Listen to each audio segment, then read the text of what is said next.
진성그룹 창립 50주년 기념 파티는 그야말로 별들의 전쟁이었다. 서울의 심장부, 진성타워 최상층에 위치한 크리스탈 그랜드 볼룸은 수천 개의 스와로브스키 크리스탈로 장식된 샹들리에 아래 정제개의 거물들로 인산인해를 이루었다. 클래식 현악 사중주가 연주하는 부드러운 선율은 낮은 톤의 대화와 와인잔이 부딪히는 맑은 소리와 어우러져 이 공간의 격조, 높은 분위기를 한껏 고조시켰다. 이 모든 화려함의 중심에는 진성그룹의 회장 강태준이 있었다. 흠잡을 데 없이 재단된 톰포드 턱시도를 입은 그는 특유의 자신감 넘치는 미소로 좌중을 압도했다. 그의 곁에는 그림자처럼, 그러나 그 누구보다 강렬한 존재감을 발산하는 아내 한서연이 있었다. 한서연은 실크처럼 부드럽게 흘러내리는 짙은 네이비 색상의 드레스를 입고 있었다. 화려한 보석 하나 없이 그녀의 긴 목선과 쇄골을 드러내는 디자인만으로도 그녀는 파티의 그 어떤 여성보다 우아했다. 그녀의 얼굴에는 언제나처럼 온화하고 차분한 미소가 걸려 있었지만 그 미소 뒤에 감춰진 날카로운 통찰력을 아는 이는 드물었다. 사람들은 그녀를 진성그룹의 아름다운 장식품, 강태준 회장의 완벽한 아내로만 알고 있었다. 하지만 진실은 그 이면에 있었다. 한서연이야말로 진성그룹이라는 거대한 제국을 움직이는 보이지 않는 손이었다. 강 회장님, 서초 게이트웨이 프로젝트 관련해서 환경평가보고서가 조작되었다는 루머에 대해 한 말씀 해주시죠. 날카로운 질문이 파고든 것은 강태준이 유력 정치인과 웃으며 담소를 나누던 중이었다. 질문을 던진 것은 악명 높은 경제지의 박 기자였다. 순간 강태준의 미소가 찰나의 순간 굳어졌다. 그는 이런 종류의 기습에 익숙하지 않았다. 그의 홍보팀이 사전에 모든 것을 차단했어야 했다. 박 기자, 오늘은 즐거운 날입니다. 그런 민감한 이야기는 나중에. 강태준이 능숙하게 화제를 돌리려 했지만 박 기자는 집요했다. 시민단체 쪽에서 곧 공식적으로 문제를 제기할 거라는 정보가 있습니다. 그룹의 도덕성에 큰 타격이 될 수 있는 사안 아닙니까? 주변에 이목이 집중되고 분위기가 싸늘해지기 시작했다. 강태준의 이마에 희미하게 땀방울이 맺혔다. 그가 입을 열어 무언가 변명을 하려는 찰나 몇 걸음 떨어진 곳에서 대화를 지켜보던 한서연이 움직였다. 그녀는 자신의 비서인 이민혁에게 눈짓 한 번으로 신호를 보냈다. 신호를 받은 이민혁은 마치 처음부터 그곳에 있었던 것처럼 자연스럽게 박 기자에게 다가갔다. 그는 정중하게 허리를 숙이며 말했다. 박 기자님, 잠시 실례하겠습니다. 안 그래도 그 사안에 대해 저희 쪽에서 드릴 말씀이 있습니다. 회장님께서 오늘 파티를 위해 애써주신 분들께 감사 인사를 전해야 하셔서 제가 대신 브리핑해 드려도 괜찮을까요? 마침 관련 자료도 준비되어 있습니다. 이민혁은 박 기자에게 정중하지만 단호한 태도로 그를 파티장 한쪽으로 이끌었다. 그의 손에는 방금 전 한서연이 눈짓으로 위치를 알려준 테이블 아래 숨겨져 있던 서류 파일이 들려 있었다. 그 안에는 루머를 정면으로 반박할 수 있는 완벽하게 조작된 또 다른 환경평가 데이터와 경쟁사의 음해 공작임을 암시하는 자료들이 들어있었다. 위기는 순식간에 기회로 바뀌었다. 강태준은 다시 여유로운 미소를 되찾았고 주변 사람들은 그의 위기관리 능력에 감탄했다. 하지만 강태준은 알고 있었다. 방금 자신을 구한 것은 홍보팀이 아니라 바로 아내 한서연에 보이지 않는 지위였다는 것을. 그는 한서연을 향해 고맙다는 의미의 눈빛을 보냈지만 그 눈빛 깊은 곳에는 자신의 무능함이 드러난 것에 대한 미세한 분노와 아내의 능력에 대한 해묵은 열등감이 뒤섞여 있었다. 파티는 성공적으로 막을 내렸다. 롤스로이스의 뒷좌석은 무거운 침묵으로 가득 찼다. 창밖으로 서울의 야경이 쏜살같이 지나갔지만 두 사람 중 누구도 그 아름다운 풍경에 눈길을 주지 않았다. 방금 전까지 수많은 사람 앞에서 완벽한 부부를 연기했던 두 사람의 모습은 온데간데 없었다. 먼저 침묵을 깬 것은 강태준이었다. 오늘 일은 고마웠소.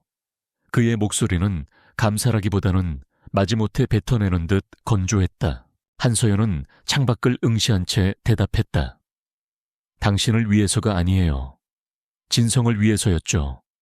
그리고 당신이 그따위 루머 하나 제대로 대처하지 못해서 그룹 전체가 흔들리는 꼴을 볼 수 없었을 뿐이에요. 그녀의 목소리는 차분했지만 그 안에는 날카로운 가시가 숨어 있었다. 강태준의 얼굴이 굳어졌다. 내가 알아서 할 수 있었어. 당신이 굳이 나서서 유난 떨 필요 없었다고. 아라세화의 박 기자 앞에서 얼굴 붉히면서 버벅거리는 게 당신이 알아서 하는 방식인가요? 당신의 그 오만함이 언젠가 진성을 무너뜨릴 거예요. 한서연, 강태준이 버럭 소리를 질렀다. 운전기사의 어깨가 움찔했지만 그는 앞만 보고 운전할 뿐이었다. 이런 종류의 살얼음판 같은 분위기는 그에게 익숙한 일이었다. 한남동에 위치한 그들의 대저택은 성체처럼 고요했다. 차가 멈추자마자 강태준은 거칠게 문을 열고 나갔고 한서연이 그 뒤를 따랐다. 집 안으로 들어서자마자 두 사람을 억누르고 있던 긴장감이 폭발했다. 소초 게이트웨이 프로젝트. 당장 중단해요. 집안 중앙을 가로지르는 거대한 나선형 계단을 오르며 한서연이 차갑게 말했다. 강태준은 계단 중간에 멈춰서서 그녀를 돌아보았다. 무슨 소리야. 이제 와서 모든 게 계획대로 진행되고 있어. 계획대로 불법 자재를 쓰고 로비 자금으로 평가보고서를 조작하는 게 당신의 계획이었나요? 오늘 박 기자가 물었던 건 단순한 루머가 아니에요. 사실이잖아. 한서연의 눈빛이 서늘하게 빛났다. 그녀는 단순한 총수의 아내가 아니었다. 그녀는 유능한 건축가였고 진성그룹의 모든 프로젝트의 윤리성과 안정성을 감독하는 최종 책임자였다. 적어도 그녀는 그렇게 믿고 싶었다. 그 정도 리스크 없이는 큰일을 할 수 없어. 당신은 너무 이상적이야. 현실을 좀 보라고. 현실, 당신이 말하는 현실은 범죄자들의 변명일 뿐이에요. 그 다리, 그 건물. 만에 하나 무너지기라도 하면 어쩔 건데요. 수많은 사람들이 죽거나 다칠 수 있어요. 진성은 그걸 감당할 수 없어요. 내가 다 알아서 할 거라니까. 당신은 그저 내 옆에서 아름답게 웃고만 있으면 돼. 왜 자꾸 내 일에 끼어드는 거지? 분노에 찬 강태준의 목소리가 웅장한 저택 로비에 울려 퍼졌다. 그는 한서연이 자신의 권위에 도전하는 것을 참을 수 없었다. 그녀의 지혜와 능력이 필요했지만 그 능력이 자신을 향한 칼날이 되는 것은 용납할 수 없었다. 당신의 일이 아니라 우리의 일, 진성의 일이에요. 그리고 난 당신의 장식품이 아니야. 한서연은 흔들림 없는 목소리로 맞받아치며 그를 지나쳐 계단을 계속 올랐다. 그 순간 강태준의 이성을 잃은 분노가 폭발했다. 그는 그녀의 팔을 거칠게 잡아챘다. 이 어딜 가? 이거엔 와. 한서연이 그의 손을 뿌리치려 몸부림쳤다. 바로 그 순간이었다. 그녀의 가느다란 스틸레토 힐 굽이 미끄러운 대리석 계단 위에서 균형을 잃었다. 그녀의 몸이 허공으로 기우는 찰나의 순간 그녀의 눈에 비친 것은 놀라거나 걱정하는 남편의 얼굴이 아니었다. 그곳에는 자신의 통제에서 벗어난 상황에 대한 짜증과 섬뜩할 정도의 냉정함만이 존재했다. 짧은 비명과 함께 한서연의 몸이 나선형 계단 아래로 속절없이 굴러떨어졌다. 쿵, 쿵. 둔탁한 소리가 몇 차례 이어지고 마지막으로 그녀의 머리가 차가운 대리석 바닥에 부딪히는 끔찍한 소리가 로비 전체를 섬뜩하게 울렸다. 고요했다. 방금 전까지의 격렬한 언쟁이 거짓말이었던 것처럼 저택은 죽음과도 같은 침묵에 휩싸였다. 강태준은 계단 중간에 선 채 꼼짝도 하지 않았다. 그의 시선은 계단 아래 부자연스러운 각도로 꺾인 채 쓰러져 있는 아내에게 고정되어 있었다. 그녀의 네이비색 드레스는 흐트러져 있었고 이마에서 흘러나온 붉은 피가 하얀 대리석 위로 서서히 번져나가고 있었다. 시간이 멈춘 것 같았다. 보통의 남편이라면 비명을 지르며 달려 내려갔을 것이다. 179에 전화를 걸고 아내의 이름을 부르며 흔들어 깨웠을 것이다. 하지만 강태준은 그러지 않았다. 그의 머릿속을 스친 첫 번째 생각은 아내의 안위가 아니었다. 죽었나? 라는 원초적인 질문이 스쳐 지나갔지만 그보다 더 크고 압도적인 공포가 그의 온몸을 덮쳐왔다. 비자금 장부, 스위스 은행의 비밀 계좌, 모든 계약서의 원본과 이중 계약서, 그녀가 숨겨둔 금고 열쇠, 암호화된 파일들. 한서연은 그의 제국을 지탱하는 기둥이자 동시에 그의 모든 비밀을 쥐고 있는 유일한 사람이었다. 그녀는 단순한 아내가 아니었다. 그의 공범이었고 그의 보험이었으며 그의 가장 치명적인 약점이었다. 만약 그녀가 이대로 죽는다면 모든 비밀은 영원히 묻히게 될 것이다.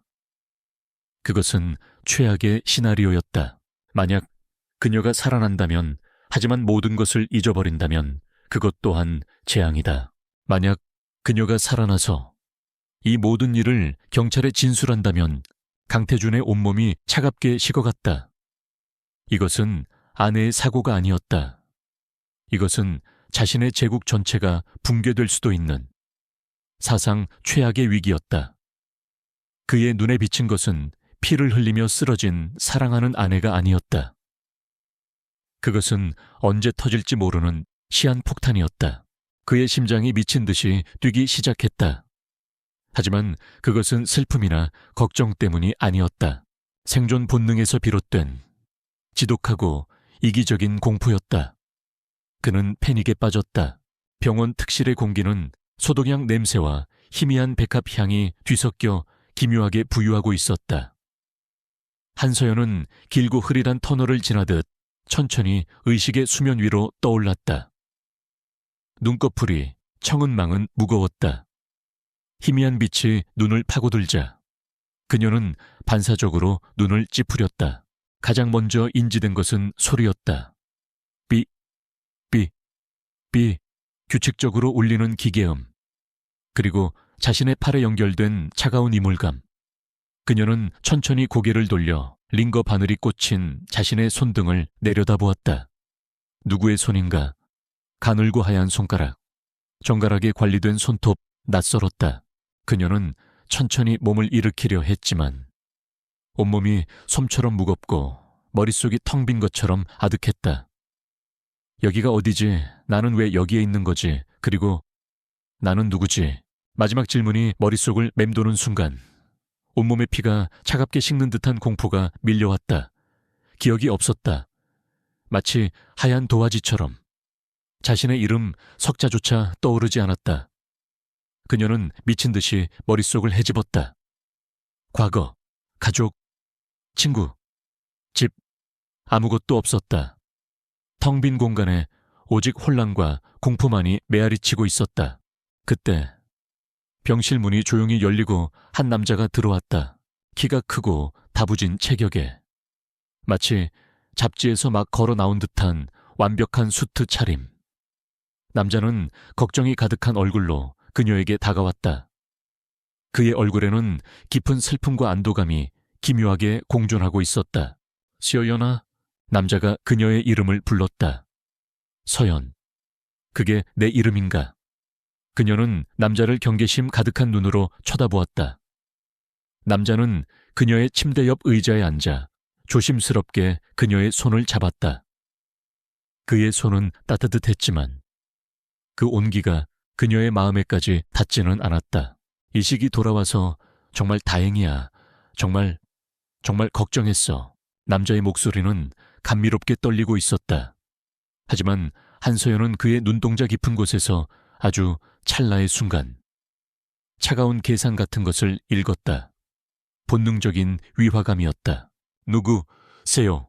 그녀의 목소리는 잠겨 있었고 낯설게 들렸다. 그녀의 질문에 남자의 얼굴에 상처받은 표정이 스쳐 지나갔다. 그는 더욱 애절한 표정을 지으며 그녀의 손을 꽉 잡았다. 나야, 당신 남편 강태준. 남편 강태준 이름도, 그 단어가 의미하는 관계도 그녀에게는 아무런 울림을 주지 못했다. 그녀는 자신의 손을 잡고 있는 남자의 손을 빼내려 했지만 그는 놓아주지 않았다. 기억나지 않는 거야. 우리가 함께했던 시간들. 모든 게. 강태준의 목소리에는 절망감이 묻어났지만 그의 심장은 미친 듯이 환희의 북을 치고 있었다. 성공이다. 의사는 뇌 손상으로 인한 심각한 기억 상실증이라고 했다.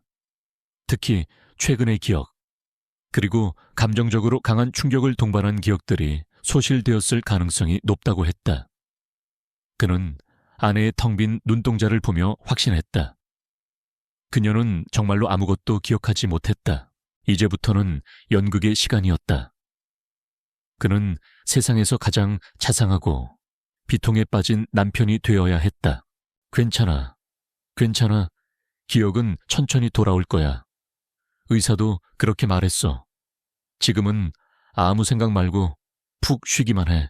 그는 부드럽게 그녀의 머리를 쓰다듬었다.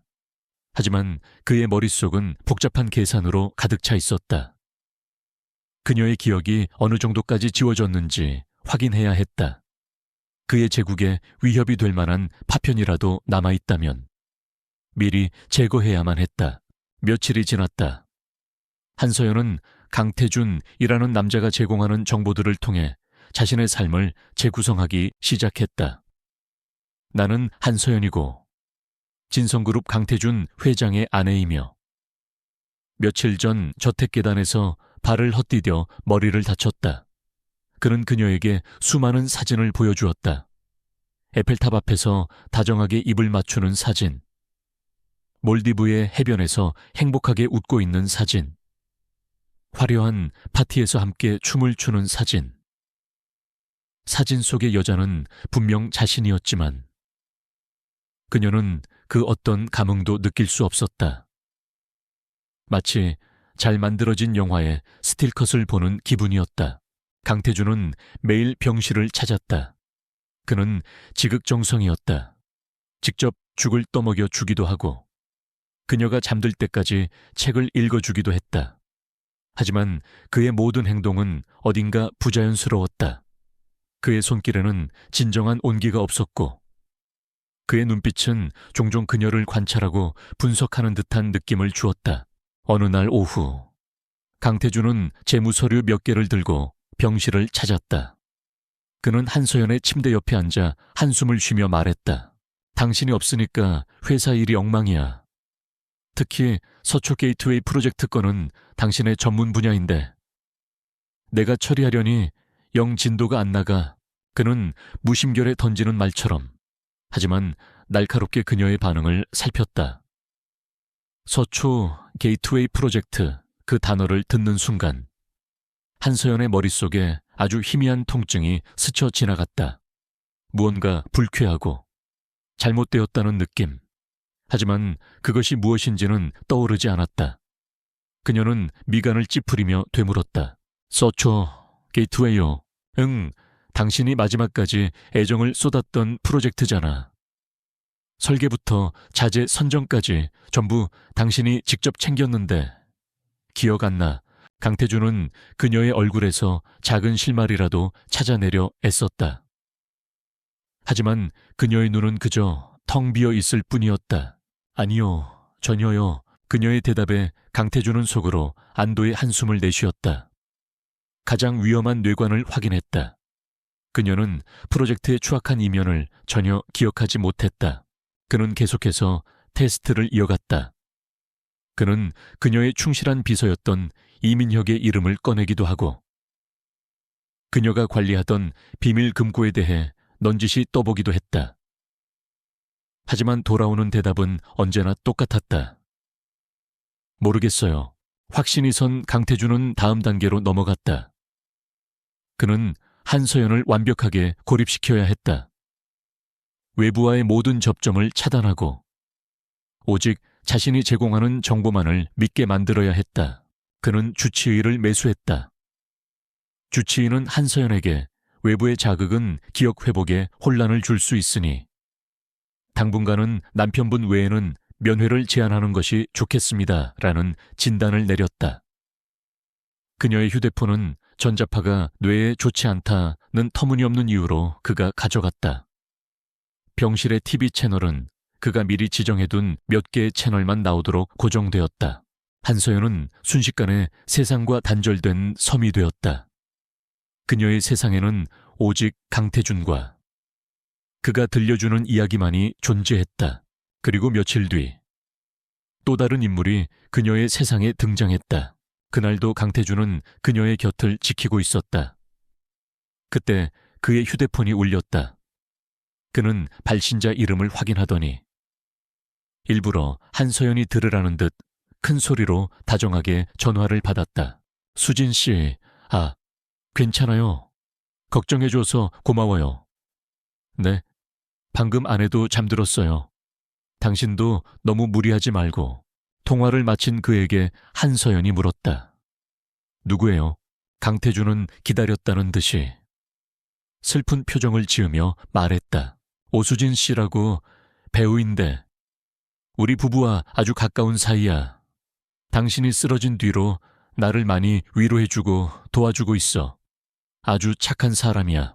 아주 가까운 사이, 나를 많이 위로해주는 그 단어들이 한서연의 마음에 미세한 파문을 일으켰다.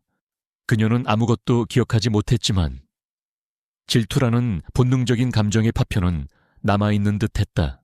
며칠 후 오수진이 직접 병실을 찾아왔다.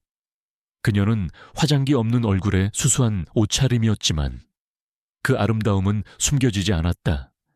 그녀는 한서연의 손을 잡고 눈물을 글썽이며 말했다. 형님, 이렇게 다시 뵙게 되어 정말 다행이에요. 형님이 쓰러지셨다는 소식 듣고 얼마나 놀랐는지 몰라요. 회장님께서도 형님 걱정에 식사도 제대로 못하셨어요. 형님 회장님 오수진은 강태준을 회장님이라 부르며 깍듯하게 대했지만 그를 바라보는 눈빛에는 존경 이상의 감정이 담겨 있었다. 그리고 한서연을 바라보는 그녀의 눈빛 깊은 곳에는 동정심 뒤에 숨겨진 미묘한 승리감과 경계심이 번뜩였다. 한서연은 아무 말도 할 수 없었다. 그녀는 기억을 잃은 환자일 뿐이었다. 자신의 남편이라고 주장하는 남자와 남편을 위로해준다는 아름다운 여배우. 이 기묘한 삼각형 속에서 그녀는 철저히 무력했다. 밤이 되어 모두가 돌아가고 병실에 다시 혼자 남게 되었을 때 한서연은 창문에 비친 자신의 모습을 물끄러미 바라보았다. 창백한 얼굴, 텅 빈 눈동자. 저 사람이 정말 나인가? 저 사람의 과거는 정말 저들이 말하는 것처럼 행복하기만 했을까? 알 수 없었다. 하지만 한 가지는 분명했다. 그녀는 이 모든 것을 믿을 수 없었다. 자신을 바라보는 강태준의 계산적인 눈빛, 오수진의 눈에 서린 교활한 빛, 그리고 무엇보다도 자신의 심장 깊은 곳에서 울려 퍼지는 이 모든 것이 거대한 거짓말이라는 본능적인 외침을 기억은 사라졌지만 그녀의 영혼은 모든 것을 기억하고 있는 듯했다. 그녀는 텅 빈 기억의 시면 속에서 보이지 않는 무언가와 필사적으로 싸우기 시작했다. 퇴원 수속은 조용하고 신속하게 이루어졌다. 한서연은 강태준의 부축을 받으며 병원을 나섰다. 쏟아지는 가을 햇살이 낯설어 그녀는 눈을 가늘게 떴다. 익숙한 한남동 저택으로 돌아갈 것이라는 희미한 기대와는 달리 차는 도심을 벗어나 바다를 향해 달리기 시작했다. 어디로 가는 거예요? 그녀의 질문에 강태준은 운전석 헤드레스트에 시선을 고정한 채 부드럽게 대답했다. 당신을 위한 곳이야. 조용하고 공기 좋은 곳. 의사도 그게 회복에 더 좋을 거라고 했어. 그의 목소리는 꿀처럼 달콤했지만 그 안에는 거절을 용납하지 않는 단호함이 배어 있었다. 한서연은 더 이상 묻지 않았다. 묻는다고 해도 자신이 들을 수 있는 대답은 그가 원하는 대답뿐이라는 것을 어렴풋이 깨닫고 있었기 때문이다. 차는 해안 절벽 위에 위태로우면서도 아름답게 서 있는 거대한 유리저택 앞에 멈춰 섰다. 통유리로 된 외벽은 푸른 바다와 하늘을 그대로 담아내고 있었고, 현대적인 디자인은 마치 예술작품 같았다. 하지만 그 아름다움 속에는 사람의 온기라고는 느껴지지 않는 차가운 고립감이 존재했다. 여긴 우리의 별장이야. 당신이 직접 설계했어. 기억나? 강태준이 그녀의 어깨를 감싸 안으며 물었다. 한서연은 고개를 저었다. 그녀의 작품이라는 말에 아무런 감흥도, 자부심도 느껴지지 않았다. 그저 거대하고 아름다운 감옥처럼 느껴질 뿐이었다. 별장 안은 모든 것이 완벽하게 갖추어져 있었다. 최고급 가구와 최첨단 시설, 그리고 창밖으로는 그림 같은 풍경이 펼쳐졌다. 하지만 고용인들은 필요 이상으로 말이 없었고, 그들의 눈빛에서는 친절함보다는 감시의 의무가 더 강하게 느껴졌다. 저택 곳곳에 설치된 CCTV 카메라는 그녀의 모든 움직임을 기록하고 있었다. 강태준은 첫 며칠간 그녀와 함께 머물렀다. 그는 여전히 자상한 남편을 연기했지만 그의 관심은 점차 줄어들었다. 회사 일을 핑계로 서울로 나가는 횟수가 잦아졌고, 밤늦게 돌아와 술에 취해 잠드는 날이 늘어갔다. 그리고 마침내 그의 선택이 세상에 공표되었다. 그날 한서연은 거실 소파에 앉아 무심코 하녀가 가져다준 태블릿 PC를 넘겨보고 있었다. 무료함을 달래기 위한 행동이었지만 화면에 떠오른 한 장의 사진이 그녀의 숨을 멎게 했다. 진성그룹 강태준 회장, 공식 석상의 배우 오수진과 함께 힘든 시기, 새로운 뮤즈의 등장. 사진 속에서 강태준은 화려한 드레스를 입은 오수진의 허리를 감싸 안은 채 카메라를 향해 당당하게 미소 짓고 있었다. 오수진은 마치 자신이 안주인이라도 된 듯 그의 품에 기대어 교태로운 웃음을 흘리고 있었다. 그들의 모습은 누가 봐도 연인이었다. 기사는 아내 한서연이 요양 중인 상황에서 오수진이 강태준 회장의 곁을 지키며 큰 힘이 되어주고 있다는 내용으로 가득했다. 동정과 미화, 그리고 노골적인 암시. 순간 한서연의 머릿속이 하얗게 비는 것 같았다. 기억은 없었지만 배신감이라는 감정은 너무나도 선명하게 그녀의 심장을 찔렀다. 남편이라는 남자는 아픈 아내를 외딴 곳에 격리시켜두고 다른 여자와 연애를 즐기며 그것을 세상에 과시하고 있었다. 병실에서 아주 가까운 사이라며 자신을 위로해주던 오수진의 얼굴이 떠올랐다. 그 눈물 뒤에 숨겨져 있던 승리감이 이제야 선명하게 이해되었다. 태블릿 PC가 그녀의 손에서 미끄러져 카펫 위로 떨어졌다. 그녀는 가슴을 움켜쥐었다. 숨을 쉴 수 없었다. 혼란스럽고 무력했던 감정의 안개가 걷히고 그 자리에 차가운 분노가 칼날처럼 솟아올랐다. 그날 이후 한서연은 변했다. 그녀는 더 이상 얌전한 환자를 연기하지 않았다. 물론 겉으로는 여전히 조용하고 순종적인 모습을 유지했다. 하지만 그녀의 눈빛은 달라졌다. 텅 비어있던 눈동자의 날카로운 관찰력과 냉철한 이성이 깃들기 시작했다. 그녀는 환자가 아닌 포로의 시선으로 자신을 둘러싼 모든 것을 분석하기 시작했다. 그녀는 고용인들의 교대 시간과 동선을 파악했다. 저택의 보안 시스템이 어떤 방식으로 작동하는지, CCTV의 사각지대는 어디인지 밤새워 연구했다. 강태준이 가끔 이곳을 찾을 때면 그녀는 그의 서재에 들어가 그가 무심코 두고 간 서류들을 몰래 훔쳐보았다. 이해할 수 없는 숫자와 전문 용어들이었지만 그녀는 그것들을 미친 듯이 외우고 기록했다. 무언가 잘못되었다는 본능이 그녀를 채찍질했다. 그녀의 유일한 탈출구는 저택 2층에 있는 서재였다. 강태준은 책에 전혀 관심이 없는 남자였기에 그곳은 유일하게 그의 감시가 소홀한 공간이었다. 서재는 바다를 향해 전면이 트여 있었고 한쪽 벽면은 천장까지 닿는 거대한 책장으로 채워져 있었다. 건축, 예술, 역사, 철학, 다양한 분야의 책들이 가지런히 꽂혀 있었다. 처음에는 그저 시간을 보내기 위해 책을 읽기 시작했다. 하지만 책을 읽을수록 잊어버렸던 지식들이 머릿속에서 되살아나는 듯한 기묘한 감각을 느꼈다. 특히 건축 관련 서적을 읽을 때면 복잡한 설계 도면과 구조 역학 공식들이 마치 오랫동안 알고 지낸 친구처럼 친숙하게 느껴졌다. 그녀는 자신이 과거에 어떤 사람이었는지 그 편린을 조금씩 발견하고 있었다. 그러던 어느 날 오후, 그녀는 여느 때처럼 서재에서 책을 고르고 있었다.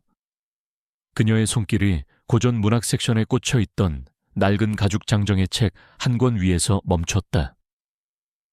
군주론, 마키아벨리의 책이었다. 이상하게도 그 책이 손에 익숙하게 잡혔다.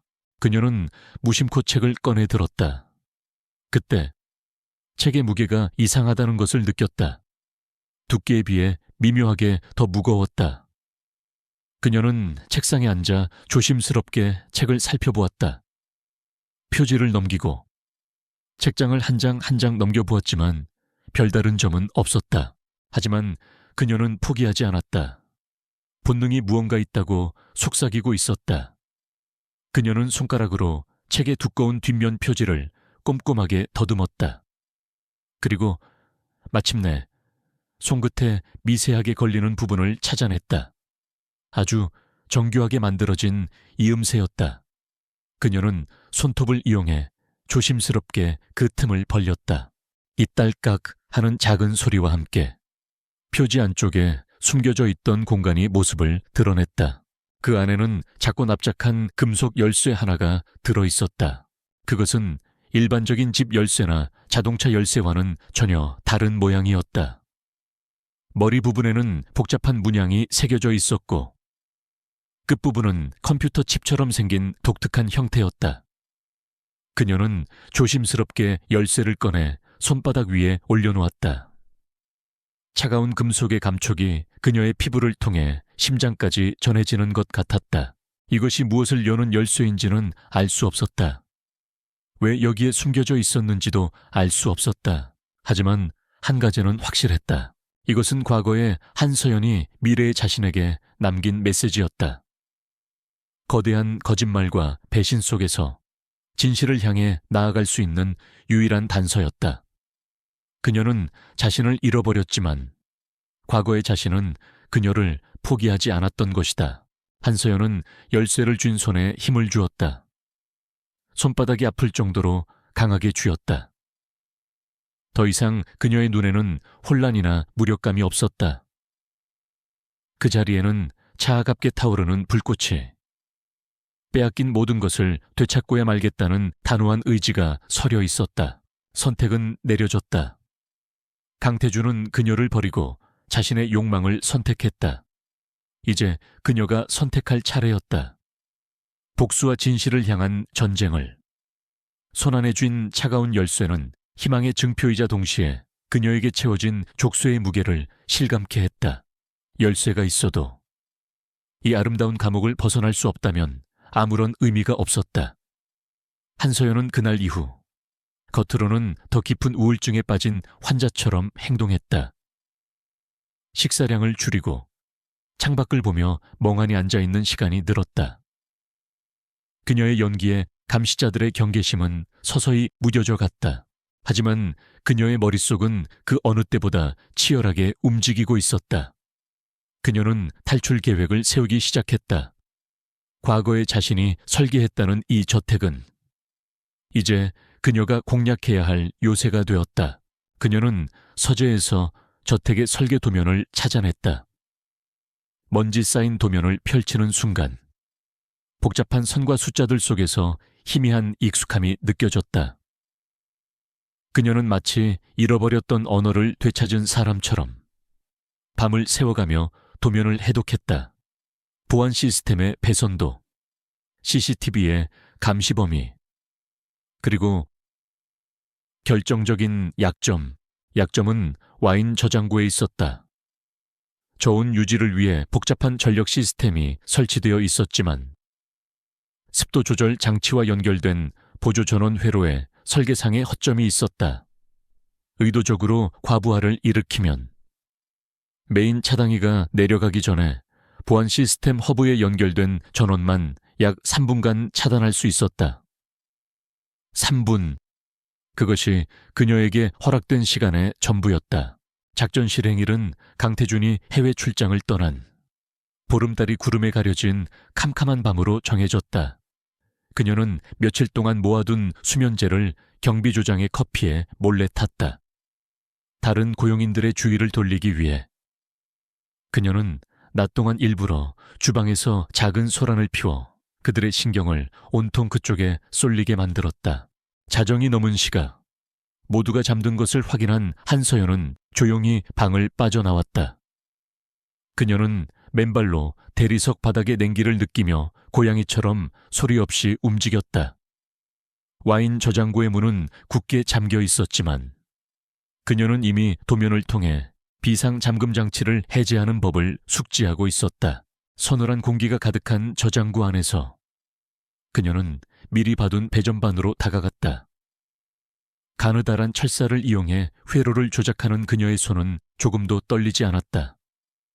오히려 이 모든 과정이 너무나도 익숙하게 느껴져 스스로도 놀랄 정도였다. 바칙 작은 불꽃과 함께 저택의 복도를 밝히던 비상등 몇 개가 꺼지고 CCTV 모니터들이 일제히 검은 화면으로 바뀌었다. 3분이 시작되었다. 한서연은 미친 듯이 달렸다. 그녀의 머릿속에는 저택의 구조가 완벽하게 그려져 있었다. 사각지대만을 이용해 그녀는 정문이 아닌 동쪽의 정원사 전용 쪽문으로 향했다. 문을 열고 밖으로 나서는 순간 비릿한 바다 내음과 함께 차가운 밤 공기가 그녀의 뺨을 스쳤다. 자유였다. 하지만 감상에 젖을 시간은 없었다. 그녀는 해안 도로를 따라 무작정 달렸다. 경보가 울리기 전에 최대한 멀리 벗어나야 했다. 얼마나 달렸을까?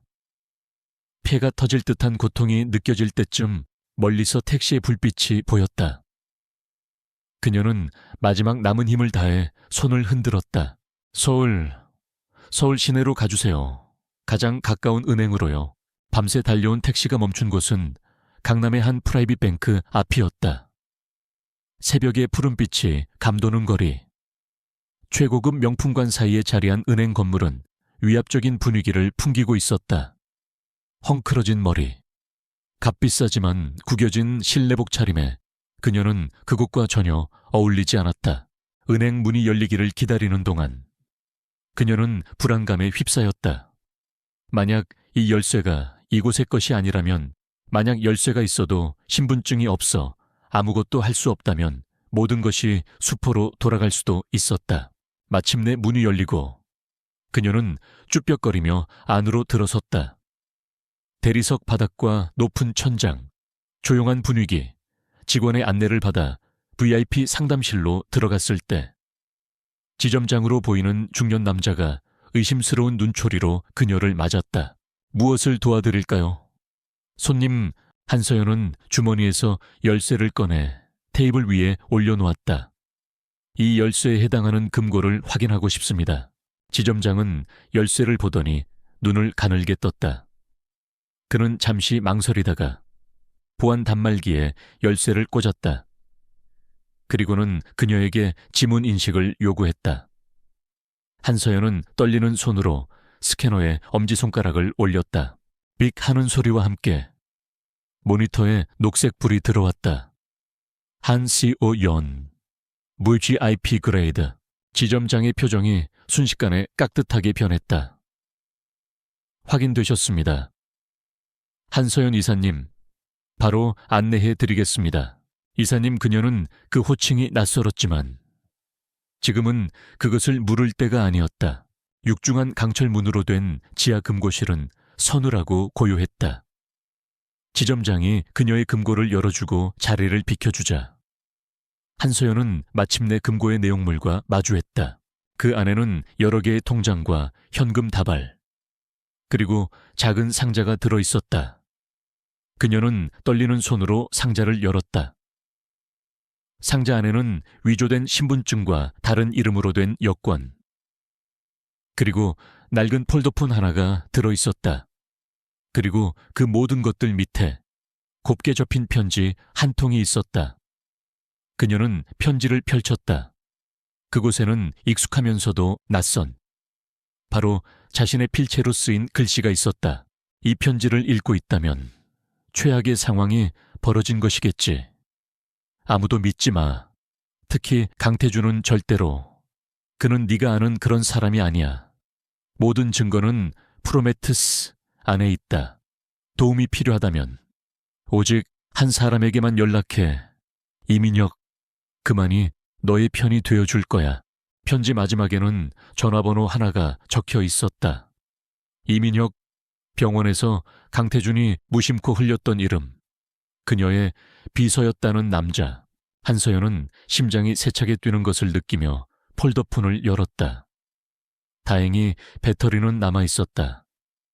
그녀는 편지에 적힌 번호를 눌렀다. 신호음이 몇 번 울리고 잠에서 막 깬 듯한 잠긴 목소리가 들려왔다. 여보세요? 한소연은 순간 무슨 말을 해야 할지 몰라 망설였다. 자신의 목소리를 기억할까? 자신을 믿어줄까? 여보세요? 누구신데? 이민혁 씨. 그녀의 목소리를 듣는 순간 수화기 너머의 남자가 숨을 멈추는 것이 느껴졌다. 잠시 정적이 흘렀다. 이사님, 남자의 목소리가 믿을 수 없다는 듯 떨리고 있었다. 그가 그녀를 이사님이라고 불렀다. 지점장과 똑같은 호칭이었다. 한서연 이사님. 맞으십니까? 세상에, 지금 어디 계십니까? 괜찮으신 겁니까? 회장님께서 이사님은 절대 안정이 필요해서 아무도 만날 수 없다고. 그의 목소리에는 위선적인 걱정이 아닌 진심에서 우러나오는 안도와 우려가 담겨 있었다. 강태준의 거짓말과는 질적으로 다른 무언가였다. 한소연은 그 순간 이 사람이 정말로 자신의 편이라는 것을 직감했다. 만나야겠어요. 아무도 모르게. 네, 물론입니다. 어디로 가면 되겠습니까? 제가 지금 바로 가겠습니다. 그의 대답에는 한치의 망설임도 없었다. 한서연은 은행을 나와 택시를 타고 허름한 카페로 향했다. 약속 장소였다. 따뜻한 커피를 시켜놓고 창가에 앉아 있으니 비로소 긴장이 풀리면서 온몸이 떨려왔다. 그녀는 주머니 속에 차가운 열쇠와 폴더폰을 만지작거렸다. 기억은 여전히 돌아오지 않았다. 그녀는 여전히 자신이 누구인지 정확히 알지 못했다. 하지만 이제 그녀는 혼자가 아니었다. 어둠 속에서 마침내 첫 번째 동맹군을 찾은 것이다. 과거에 자신이 남긴 치밀한 계획과 그 계획의 일부가 되어줄 충성스러운 조력자. 카페 문에 달린 종이 딸랑 울리며 한 젊은 남자가 황급히 안으로 들어왔다. 그는 초조하게 주위를 둘러보다가 창께 앉은 한서연을 발견하고는 그대로 굳어버렸다. 이민혁이었다. 그의 눈에는 충격과 안도, 그리고 깊은 슬픔이 뒤섞여 있었다. 어둠 속에서 마침내 한 줄기 빛이 보이기 시작했다. 카페의 어슴푸레한 조명 아래 한서연과 이민혁은 세상과 단절된 섬처럼 마주 앉아 있었다. 이민혁은 핏기 없는 그녀의 얼굴과 텅 빈 듯한 눈동자를 보며 간신히 입을 열었다. 이사님, 정말 아무것도 기억나지 않으시는 겁니까? 그의 목소리에는 연민과 비통함이 뒤섞여 있었다. 한서연은 천천히 고개를 끄덕였다. 내 이름이 한서연이라는 것, 그리고 당신 이름이 이민혁이라는 것, 방금 전 편지를 통해 알았어요. 그 외에는 아무것도. 이민혁은 주먹을 꽉 쥐었다. 그의 눈에 분노의 불꽃이 일었다. 그럴 리가 없습니다. 강태준 회장. 그 작자가 모든 것을 막았습니다. 이사님이 쓰러지신 직후부터 저를 포함한 모든 측근들의 접근을 차단했습니다. 안정이 필요하다는 말도 안 되는 핑계로요. 무언가 숨기는 것이 분명합니다. 내가 어떤 사람이었나요? 한서연이 물었다. 그녀에게 가장 시급한 질문이었다. 강태준은 내가 자기 아내이고 사고로 기억을 잃었다고만 했어요. 이민혁은 헛웃음을 터뜨렸다. 아내요, 물론 맞는 말입니다. 하지만 그게 전부가 아닙니다. 한서연 이사님은 진성그룹의 심장이자 두뇌셨습니다. 공식적인 직함은 사내 이사 겸 수석 건축가였지만 실질적으로는 그룹의 모든 리스크를 관리하고 미래 전략을 설계하는 컨트롤 타워셨습니다. 강 회장이 진성의 얼굴이라면 이사님은 진성의 척추와도 같은 분이셨습니다. 그는 가방에서 낡은 서류철 하나를 꺼냈다. 이사님이 언젠가 제게 주셨던 백업 파일입니다. 혹시 모를 사태에 대비해서 가지고 있으라고. 이사님은 언제나 몇 수 앞을 내다보시는 분이셨으니까요. 서류철 안에는 그녀가 직접 작성했던 보고서, 설계도, 그리고 이메일들이 인쇄되어 있었다. 복잡한 수식과 날카로운 분석, 거침없는 지시들. 그것은 분명 그녀의 것이었지만 지금의 그녀로서는 도저히 자신이 해냈다고 믿을 수 없는 결과물들이었다. 강태준 회장의 야망은 끝이 없지만 그에게는 그것을 뒷받침할 섬세함이나 윤리의식이 부족합니다. 이사님께서 언제나 그 폭주를 막는 브레이크 역할을 하셨습니다. 불법적인 로비나 위험한 사업 확장을 막고 그룹이 정도를 걷도록 이끄신 분이 바로 이사님이십니다. 사고가 있던 날 기억나는 것 없으세요? 한서연이 조심스럽게 물었다. 이민혁의 얼굴이 어두워졌다. 그날 파티가 끝나고 두 분께서 서초 게이트웨이 프로젝트 건으로 크게 다투셨습니다. 제가 복도에서 들었습니다. 이사님께서는 프로젝트의 안전성과 불법 자재 사용 문제를 제기하셨고 강 회장은 막무가내였습니다. 그리고 비명소리가 들렸습니다. 제가 달려갔을 때 이사님은 이미 계단 아래에 쓰러져 계셨고 강 회장은 얼음처럼 굳어서 내려다보고만 있었습니다. 그의 얼굴에서 저는 슬픔이 아닌 공포를 보았습니다. 공포, 강태준이 느꼈던 감정. 그것은 아내를 잃을지도 모른다는 공포가 아니었다. 모든 비밀을 잃을지도 모른다는 공포였다. 편지에 프로메테스라고 적혀 있었어요. 그게 뭐죠? 그 단어를 듣자 이민혁의 눈이 커졌다. 역시 프로메테스. 이사님께서 수년에 걸쳐 구축하신 비밀 서버입니다. 진성그룹의 모든 비자금 내역, 정관계 로비 장부, 이면 계약서, 강 회장의 모든 불법 행위에 대한 증거 자료가 담겨 있는 판도라의 상자죠. 이사님께서는 언젠가 강 회장의 폭주를 막을 최후의 카드로 그것을 만들었습니다. 세상에서 오직 이사님만이 그 서버에 접근할 수 있습니다. 비밀번호는 아무도 모릅니다. 저조차도요. 이사님께서 직접 설계한 다중 암호화 시스템으로 이사님의 기억 속에만 존재하는 여러 단계를 거쳐야만 열리는 것으로 알고 있습니다. 강 회장도 이사님이 쓰러지신 후 그룹의 최고 해커들을 동원해 몇 번이나 뚫으려고 시도했지만 모두 실패했습니다. 그래서 그가 이사님의 기억 상실을 그토록 방했던 겁니다. 판도라의 상자를 쥔 사람이 열쇠를 잃어버렸으니까요. 모든 조각이 맞춰졌다. 강태준이 그녀를 감금하고 세상과 단절시키고 오수진을 끌어들여 그녀를 고립시킨 이유. 그는 그녀가 기억을 되찾는 것을 두려워하는 것이 아니었다. 그녀가 프로메테스의 암호를 기억해내는 것을 두려워하는 것이었다. 한서연은 자신의 과거가 얼마나 치밀하고 대담했는지 깨달았다. 그녀는 순진한 피해자가 아니었다. 그녀는 이미 전쟁을 준비하고 있었던 전사였다. 돌아가야겠어요. 한서연이 결심한 듯 말했다. 네, 안 됩니다. 이사님 위험합니다. 제가 안전한 곳을... 아니요. 그녀는 이민혁의 말을 단호하게 잘랐다. 가장 안전한 곳은 가장 위험한 곳이에요. 강태주는 내가 아무것도 기억 못하는 무력한 환자라고 믿고 있어. 그 믿음이 내가 가진 유일한 무기야. 나는 그를 방심하게 만들고 그의 곁에서 프로메테스의 암호를 찾아낼 거예요. 내 기억의 조각들을 맞춰서 그녀의 눈빛은 더 이상 공허하지 않았다.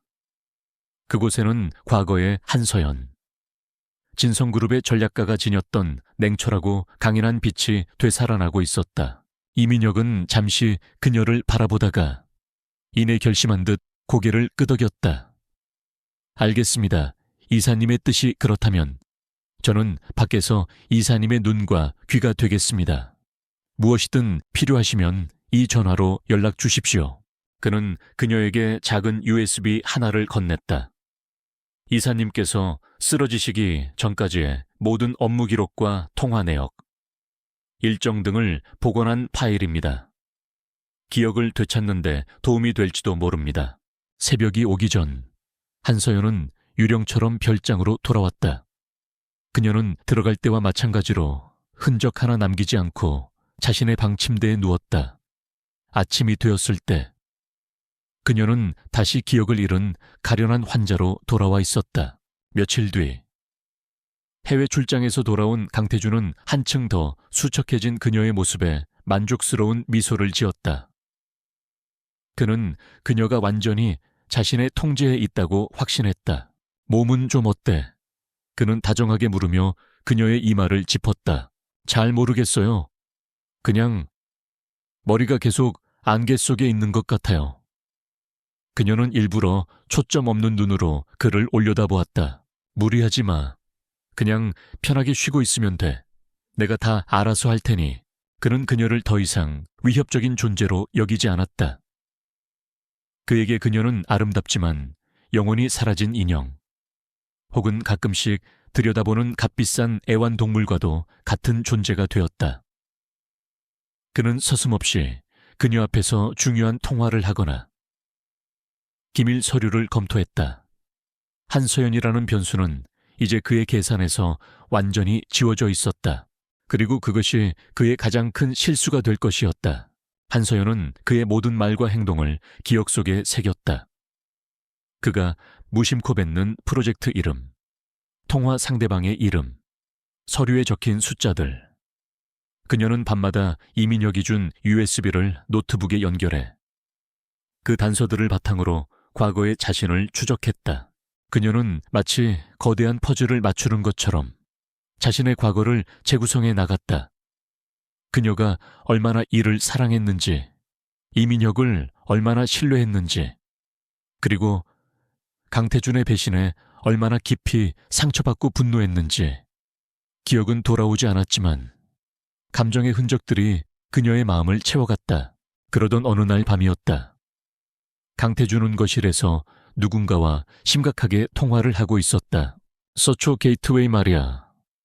블루스톤 엔지니어링 쪽에 자금은 제대로 넘어간 거 맞아. 송금 코드 알파 777. 그거 문제없이 처리됐는지 다시 한번 확인해. 알파 세디레르. 그 단어가 그녀의 뇌리를 스치는 순간 아주 희미한 영상 하나가 섬광처럼 떠올랐다. 오래된 건축 설계도.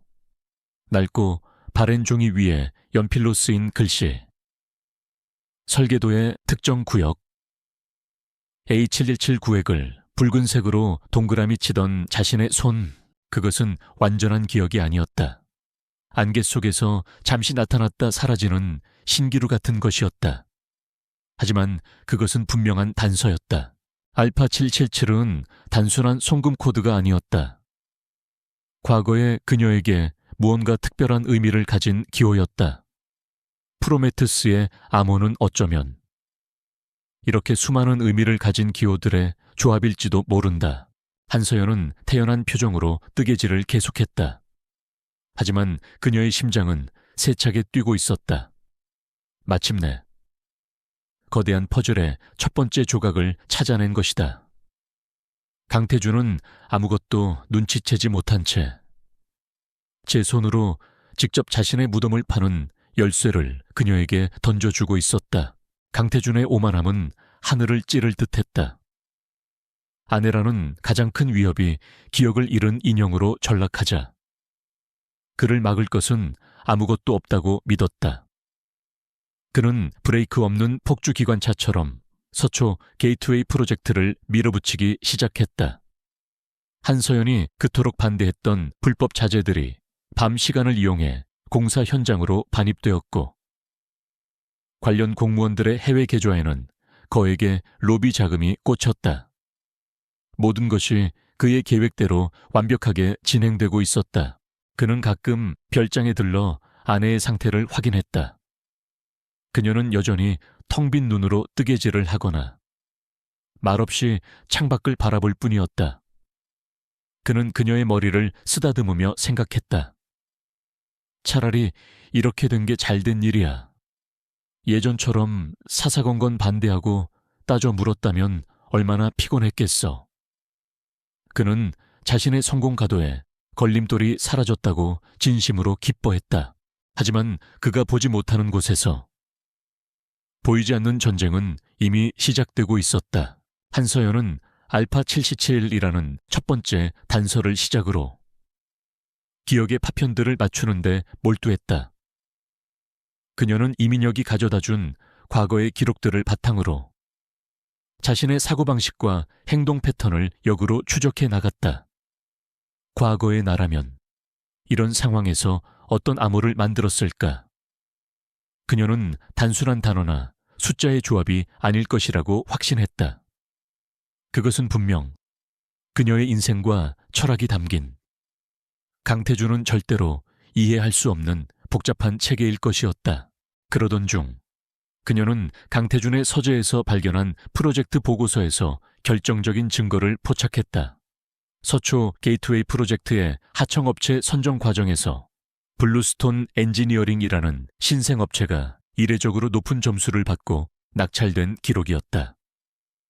보고서상으로는 아무런 문제가 없었지만 이민혁을 통해 확인한 결과 그 회사의 실소유주는 강태준의 비자금을 관리하는 그의 사촌 동생이었다. 완벽하게 조작된 입찰 비리였다. 이걸 터뜨려야겠어요. 그날 밤 한서연은 이민혁과의 비밀 통화에서 단호하게 말했다. 이사님, 하지만 너무 위험합니다. 아직 프로메테스의 암호를 찾지 못했습니다. 지금 섣불리 움직였다가 강 회장의 의심을 사면 아니요, 지금이 적기예요. 그녀의 목소리는 차분했지만 강한 확신이 담겨 있었다. 왕을 직접 공격할 수는 없어요. 하지만 그의 성벽에 균열을 낼 수는 있죠. 작은 균열을 만들어 그가 어떻게 반응하는지, 누구를 버리고 누구를 감싸는지 지켜봐야 해요. 그래야 그의 약점을 파악할 수 있어요. 그녀는 이미 모든 계획을 세워두고 있었다. 경찰이나 검찰에 제보하는 것은 어리석은 짓이었다.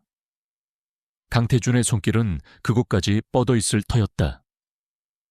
가장 효과적인 무기는 여론이었다. 특히 진성그룹의 적대적인 언론사를 이용해야 했다.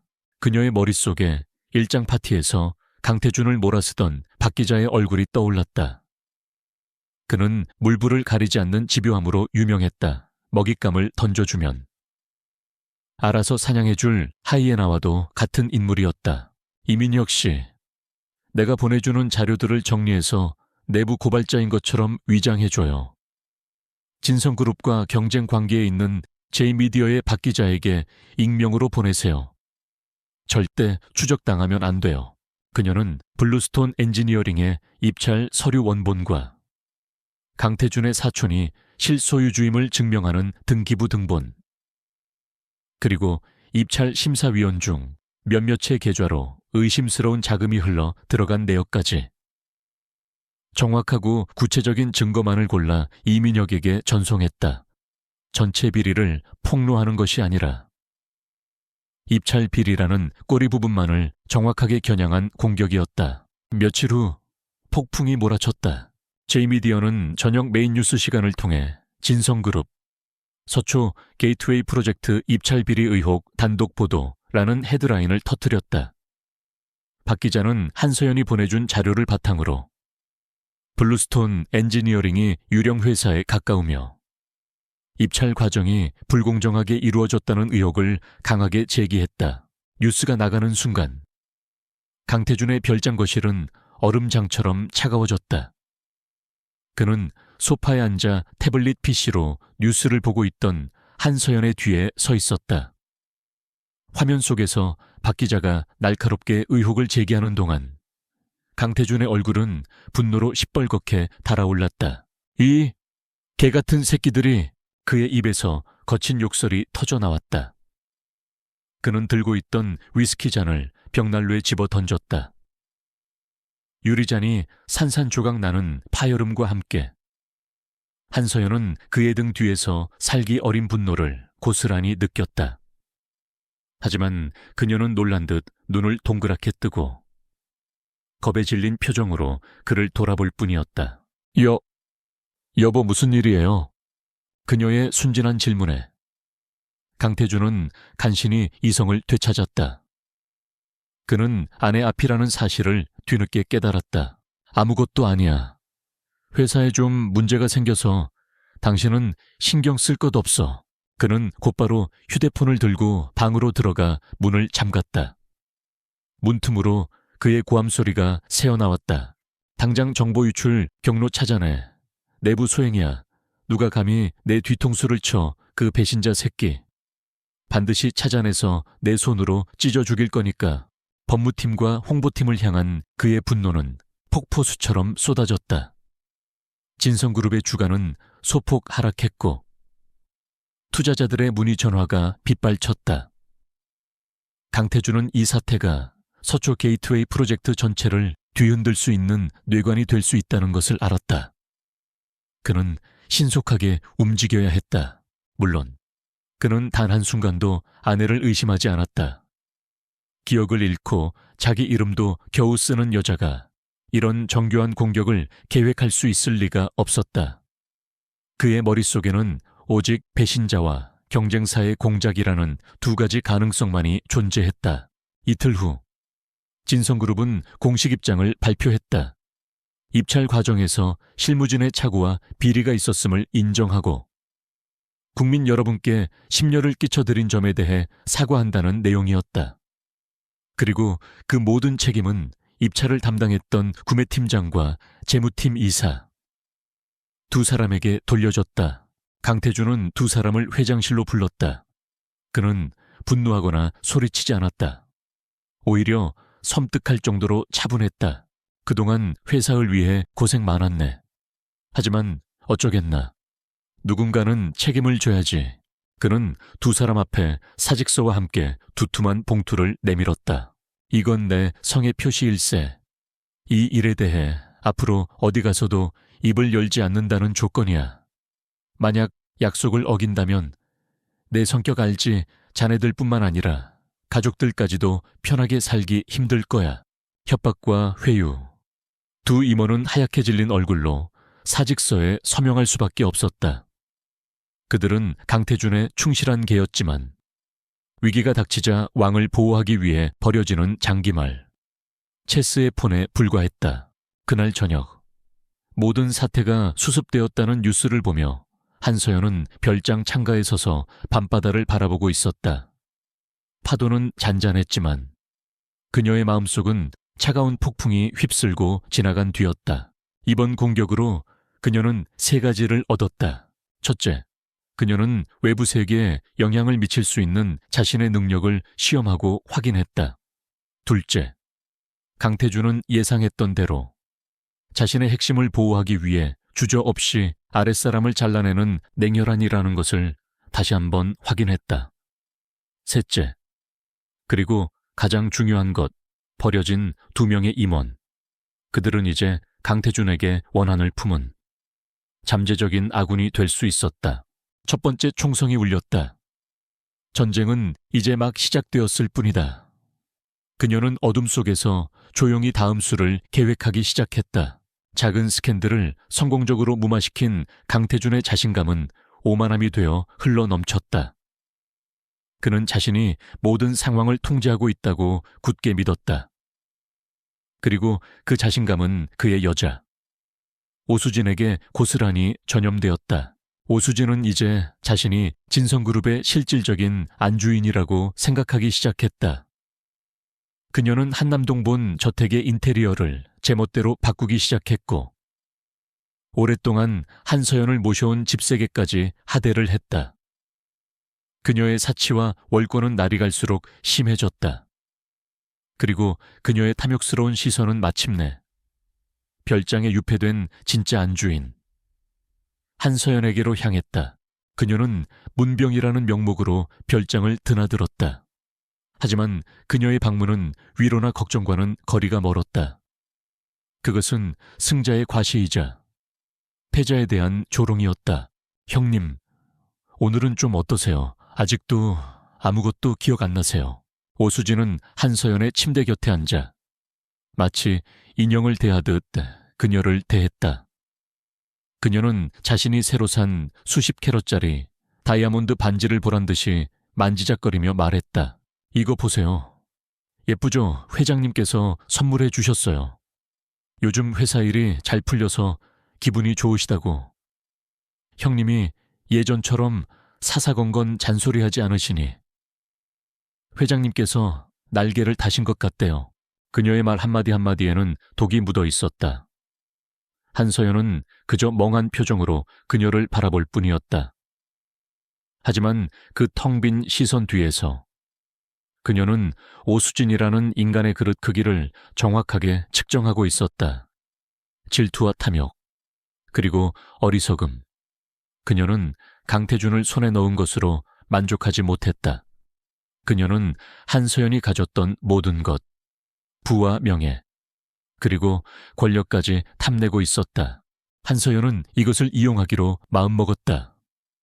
여우를 잡으려면 여우가 가장 좋아하는 먹이를 미끼로 던져야 했다. 이민혁 씨, 오수진이 손댈 만한, 그러면서도 강태준의 심기를 건드리지 않을 만한 내 개인 자산을 리스트업 해줘요. 비밀 통화에서 한서연은 지시를 내렸다. 그녀의 목소리는 얼음처럼 차가웠다. 이민혁은 며칠간의 조사 끝에 완벽한 미끼를 찾아냈다. 그것은 스위스의 한 갤러리를 통해 관리되고 있는 한서연 명의의 비공개 미술품 펀드였다. 수십억 원대의 가치를 지닌 이 펀드는 강태준조차 그 존재를 모르는 그녀의 완벽한 비자금이었다. 뇌어철 놓쳐 한서연과 이민혁의 계획은 정교하게 진행되었다. 이민혁은 이번 비리 사건으로 해고된 재무팀 이사에게 원한을 품은 부하 직원을 매수했다. 그 직원은 오수진의 친구가 운영하는 술집에 가서 술에 취한 척 한서연 이사가 숨겨둔 비자금 때문에 골치 아팠는데 잘렸다는 식의 정보를 흘렸다. 소문은 빠르게 퍼져나갔고 정보에 굶주려 있던 오수진의 귀에 들어가는 것은 시간 문제였다. 예상대로 오수진은 미끼를 덥석 물었다. 수십억 원. 그녀의 눈이 탐욕으로 번뜩였다. 그녀는 강태준이 회사 일로 정신없는 틈을 타 이 돈을 가로챌 계획을 세웠다. 기억도 없는 한서연은 아무것도 모를 것이고 혹시 나중에 문제가 되더라도 형님의 치료비를 위해 어쩔 수 없이 현금화했다고 둘러대면 그만이라고 생각했다. 그녀의 어리석음은 자신의 계획이 완벽하다고 믿게 만들었다. 오수진은 뒷세계에서 알게 된 부패한 자산관리사를 고용했다. 그녀는 한서연의 인감과 서명을 위조하여 펀드 해지 신청서를 스위스 갤러리로 보냈다. 모든 것이 순조롭게 진행되는 듯 했다. 그녀는 곧 거액의 돈이 자신의 비밀 계좌로 들어올 것이라는 달콤한 상상에 빠져 있었다. 하지만 그녀가 보낸 모든 이메일과 통화 기록, 위조된 서류들은 한서연과 이민혁이 설치해둔 디지털 허니팟으로 고스란히 전송되고 있었다. 그녀가 돈을 훔치려 발버둥 칠수록 그녀의 범죄 증거는 차곡차곡 쌓여갔다. 마침내 스위스 갤러리 측에서 펀드 해지 최종 확인 요청이 왔다. 덫이 완성된 순간이었다.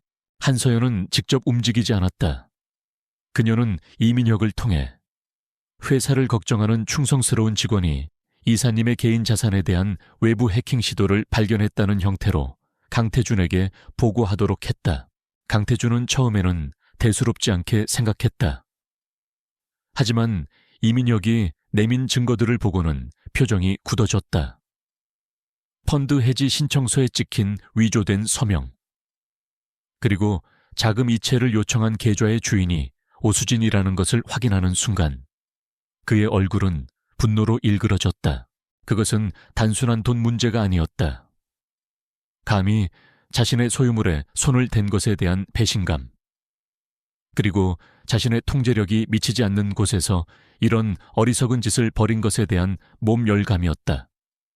그는 무엇보다 자신의 허락 없이 행동하는 것을 용납하지 못했다.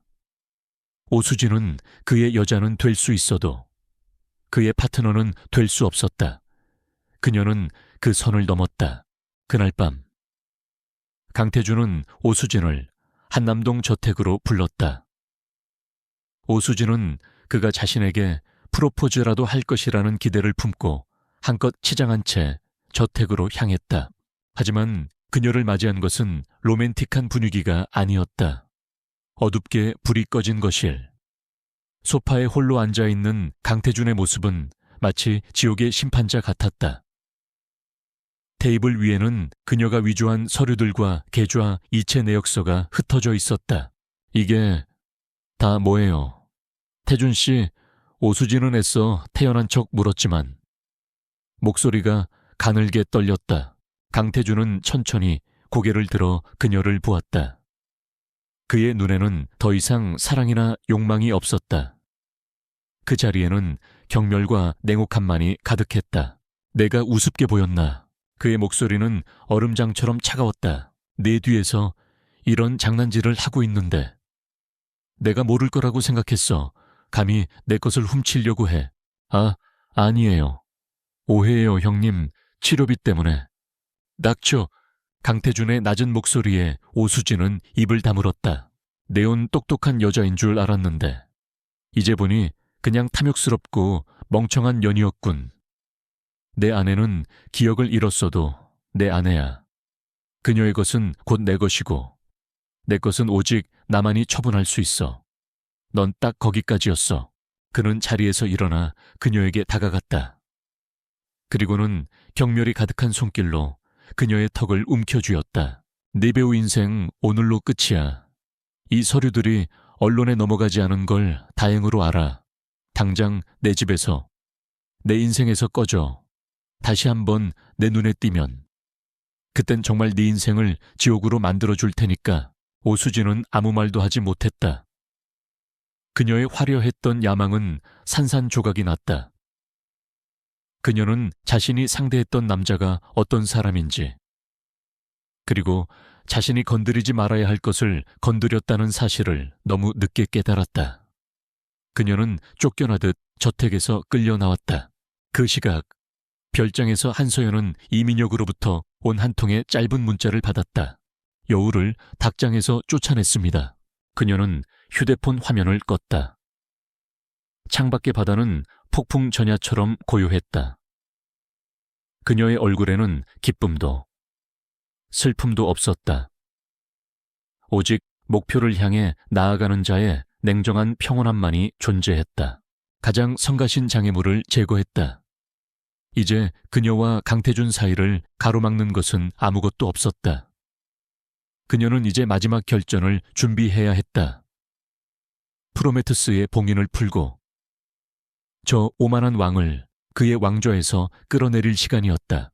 오수진이라는 성가신 파리가 사라지자 강태준의 세상은 다시 평온을 되찾은 듯 보였다. 그는 이제 한서연을 더욱 완벽하게 통제할 수 있다고 생각했다. 그녀는 그의 소나귀에 놓인 날개가 꺾인 새와 다름없었다. 그는 자신의 적들을 모두 처리했으며 이제 남은 것은 서초 게이트웨이 프로젝트를 성공적으로 완수하여 부와 권력의 정점에 오르는 것뿐이라고 믿었다. 하지만 그가 보지 못하는 그림자 속에서 한서연은 과거의 자신을 향한 마지막 여정을 시작하고 있었다. 알파 77이라는 단서를 시작으로 그녀는 이민혁의 도움을 받아 자신의 과거 업무 기록과 메모, 이메일 등을 퍼즐 조각처럼 맞춰 나갔다. 그녀는 자신이 암호를 만들 때 지극히 개인적이면서도 동시에 논리적인 체계를 사용했을 것이라고 추측했다. 단순한 기념일이나 이름 같은 것은 강태준에게 간파당할 위험이 있었다. 그것은 분명 자신만이 이해할 수 있는 자신의 인생과 철학이 담긴 암호일 터였다. 조사를 계속하던 중 그녀는 유독 한 가지 일에 자신이 집착에 가까운 애정을 쏟았다는 사실을 발견했다. 바로 진성 JW 아동재단이었다. JW 재단은 진성그룹의 수많은 사회공헌 활동 중 하나였지만 유독 한서연이 직접 설립부터 운영까지 모든 것을 총괄한 곳이었다. 재단의 이름 JW는 어릴 적 병으로 잃은 그녀의 남동생 진우의 이니셜이었다. 그녀에게 재단은 단순한 기업의 이미지 관리 수단이 아니었다. 그것은 그녀의 상처이자 꿈이었고 세상에 대한 그녀의 선한 의지의 표명이었다. 이사님은 재단 운영에 있어서만큼은 한치의 양보도 없으셨습니다. 강 회장이 재단 자금을 다른 곳에 이용하려고 할 때마다 두 분은 크게 부딪히셨죠. 이민혁의 말이 그녀의 머릿속을 맴돌았다. 그녀는 직감했다. 프로메테우스의 마지막 열쇠는 바로 이 재단과 관련이 있을 것이라고. 그러던 어느 날 강태준이 기분이 좋은 듯 술에 취해 별장으로 돌아왔다. 그의 손에는 작은 조각상 트로피가 들려 있었다. 그는 거실 소파에 앉아있는 한소연에게 다가와 트로피를 흔들어 보였다. 이거 봐. 올해의 기업인 상이야. 당신이 그렇게 반대했던 서초 게이트웨이 프로젝트 덕분에 받은 거지. 세상은 결국 당신 같은 이상주의자가 아니라 나 같은 현실주의자의 손을 들어주는 거야. 그는 조롱 섞인 미소를 지으며 그녀의 옆에 앉았다. 그리고는 마치 선심이라도 쓰듯 자선 행사가 담긴 사진첩을 그녀 앞에 펼쳐 보였다. 당신이 그렇게 애지중지하던 JW 재단. 올해도 아주 성대하게 자선 경매를 열었어. 당신이 없으니 좀 심심하긴 했지만 그의 손가락이 사진 한 장을 가리켰다. 경매 행사장에 전시된 날개를 형상화한 듯한 추상적인 조각품 사진이었다. 이거 기억나. 당신이 희망을 상징한다며 거금을 주고 샀던 거잖아. 웃기지도 않지. 내가 얼마 전에 진품은 팔아버리고 가품을 가져다 놨어. 그 돈으로 훨씬 더 유용한 곳에 썼지. 예를 들면 프로젝트를 반대하는 의원님들 입을 막는다거나. 그의 잔인한 고백이 그녀의 귀에 박히는 순간 세상이 멈췄다. 사진 속의 조각상 그 형태가 그녀의 뇌리에 각인되는 순간 굳게 닫혀 있던 기억의 댐이 무너져 내리기 시작했다. 파편적인 이미지들이 홍수처럼 그녀의 머릿속으로 밀려들었다. 위스키의 짙은 향기, 계단을 오르던 강태준의 뒷모습, 날카로운 언쟁. 내 꿈을 당신의 비자금 창고로 만들지 말라고 했을 텐데 내 꿈, 네가 가진 모든 건 다 나 때문에 생긴 거야. 나 없으면 넌 아무것도 아니야. 그리고 마침내 그날의 모든 것이 끔찍할 정도로 선명한 화질로 그녀의 눈앞에 되살아났다. 그녀는 그날 밤 강태준이 JW 아동재단의 기금을 횡령하여 서초 게이트웨이 프로젝트의 로비 자금으로 사용했다는 증거를 찾아냈다. 그것은 그녀의 선의에 대한 완벽한 배신이었다. 그녀는 그에게 모든 것을 폭로하겠다고 소리쳤다. 계단 꼭대기에서 그는 그녀의 팔을 붙잡았다. 그의 눈에는 분노와 함께 모든 것을 잃을지도 모른다는 공포가 서려 있었다. 그녀가 그의 손을 뿌리치고 몸의 균형을 잃었을 때 그는 그녀를 잡아주지 않았다. 오히려 그녀가 계단 난간 너머로 아슬아슬하게 기울어진 그 찰나의 순간 그는 아주 희미하게 하지만 분명한 의도를 가지고 그녀의 등을 밀었다.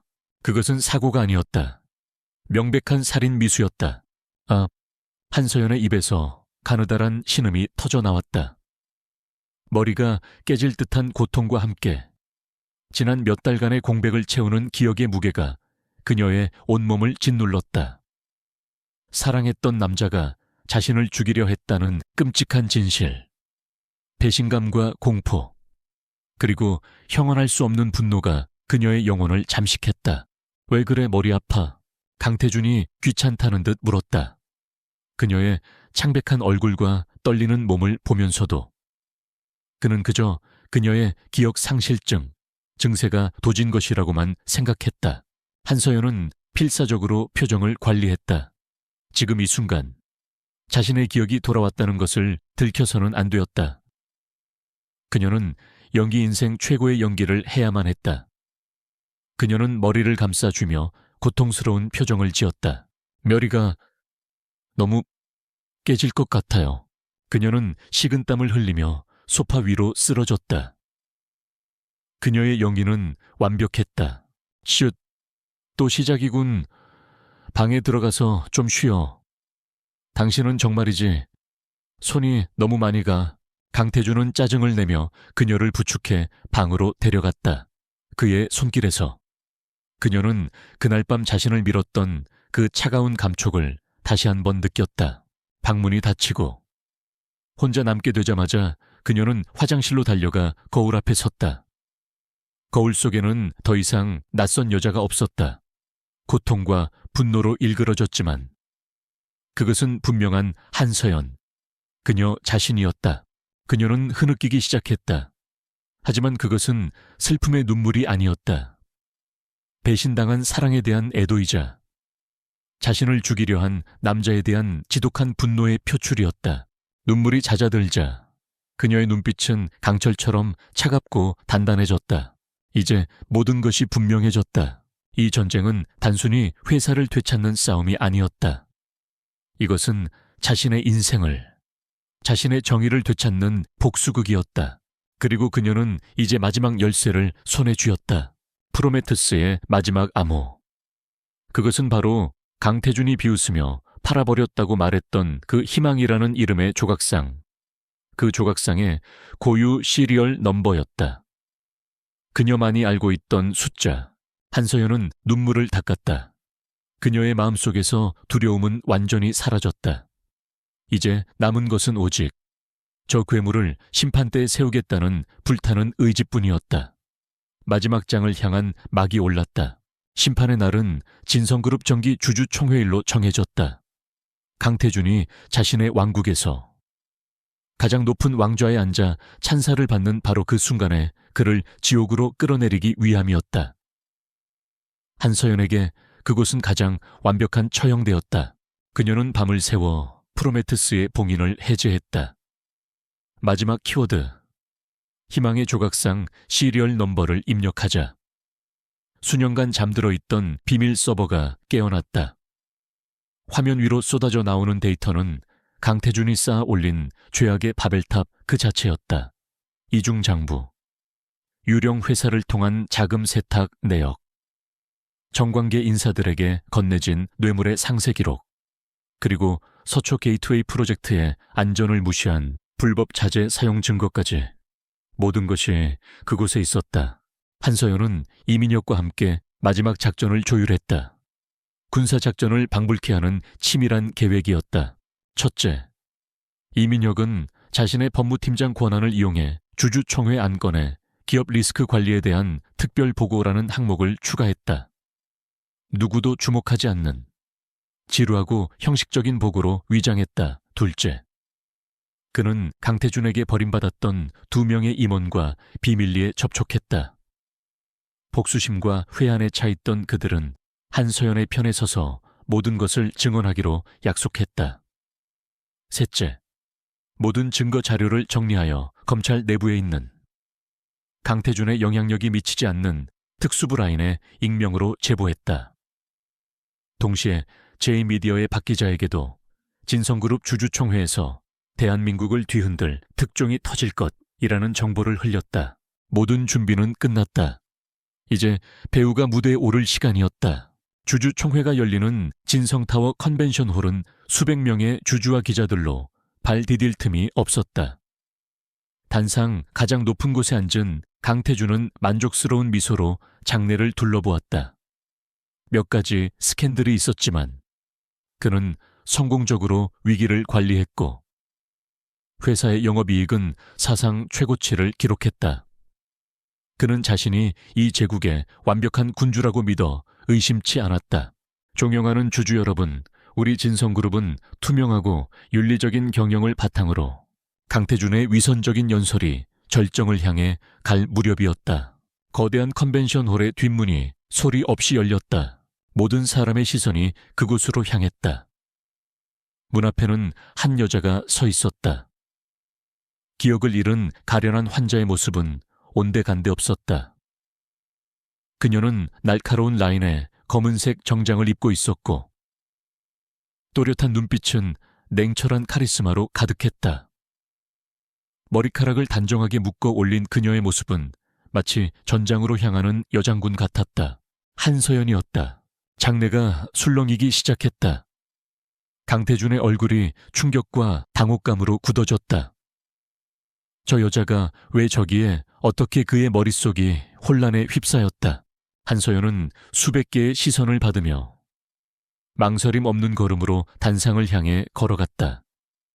그녀가 연단에 서자 사회를 보던 이민혁이 나지막하게 말했다. 다음은 한서연 이사님의 기업 리스크 관리에 대한 특별 보고가 있겠습니다. 강태준이 무언가 소리치려 했지만 한서연이 먼저 마이크를 잡았다. 그녀의 차분하지만 힘있는 목소리가 장내에 울려 퍼졌다. 존경하는 주주 여러분, 그리고 내외 귀빈 여러분, 제 이름은 한서연입니다. 지난 몇 달간 많은 분들이 저를 사고로 기억을 잃은 환자로 알고 계셨을 겁니다. 하지만 오늘 저는 진성그룹의 윤리 경영을 책임져온 사내 이사로서 이 자리에 섰습니다. 그녀의 말에 장내는 찬물을 끼얹은 듯 조용해졌다. 지금부터 여러분께 우리 진성그룹이 직면한 진짜 리스크가 무엇인지 보여드리겠습니다.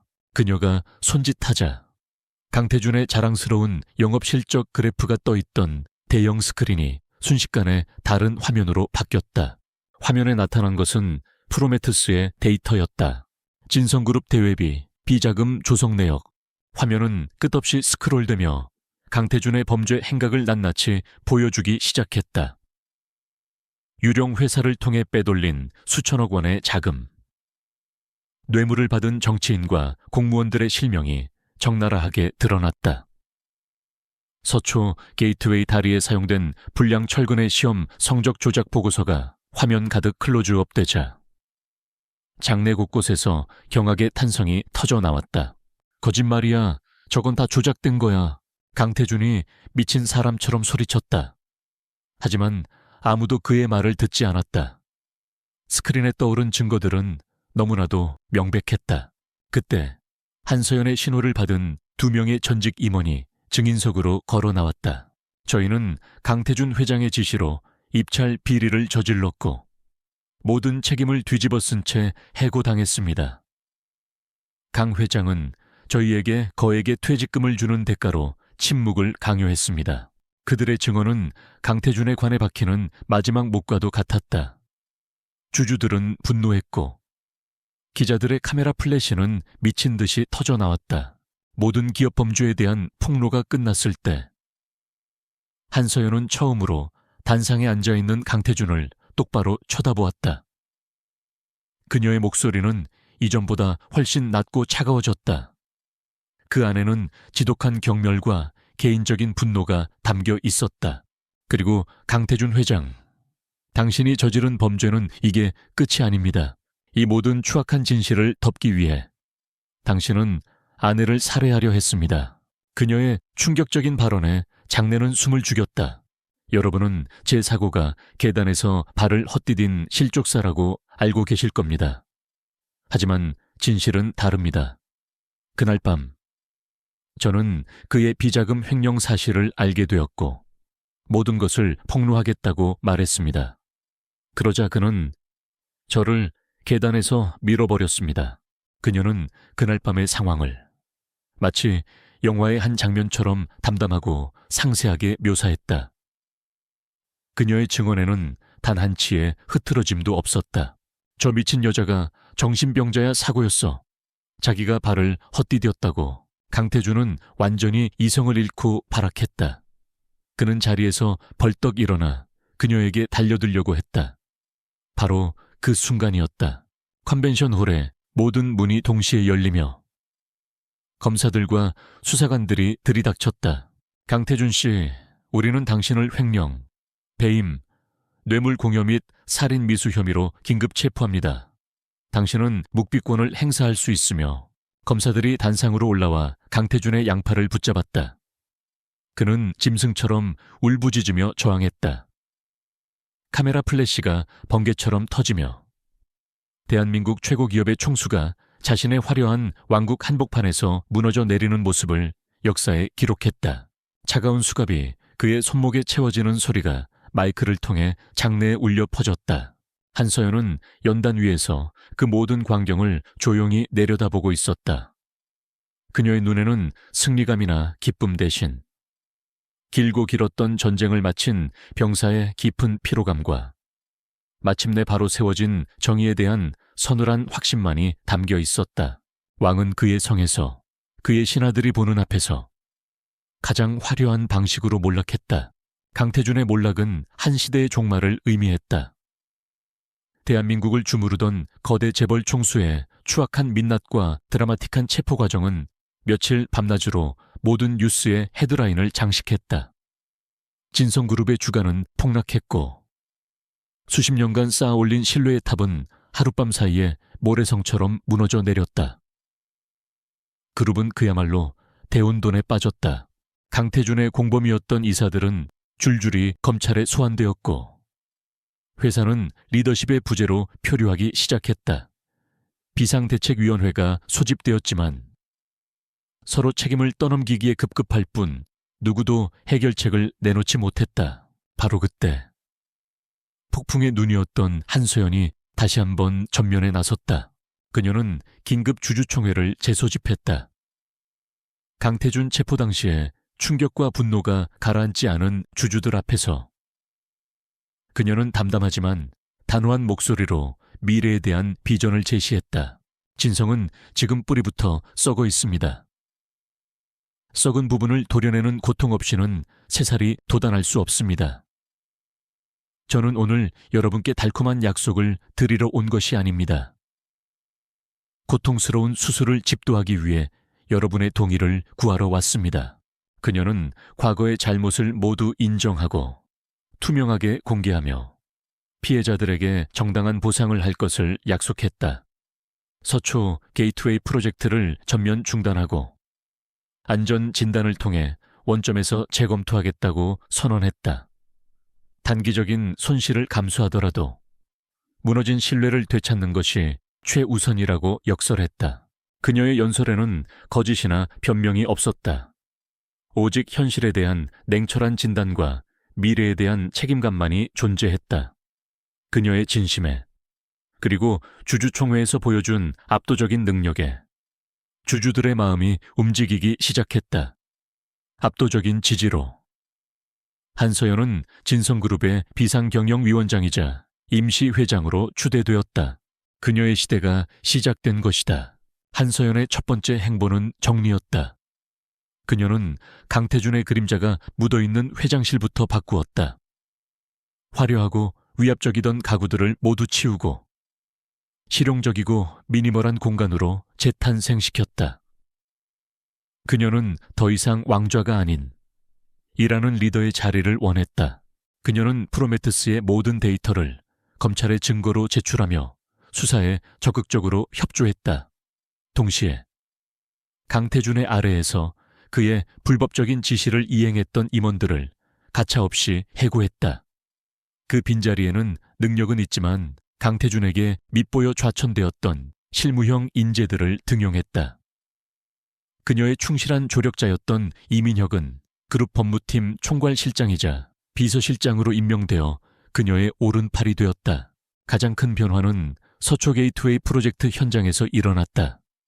그녀는 직접 안전모를 쓰고 현장을 찾아 현장 소장부터 인부들까지 모든 관계자들을 만났다. 지금까지 지어진 모든 구조물을 정밀 진단해 주십시오.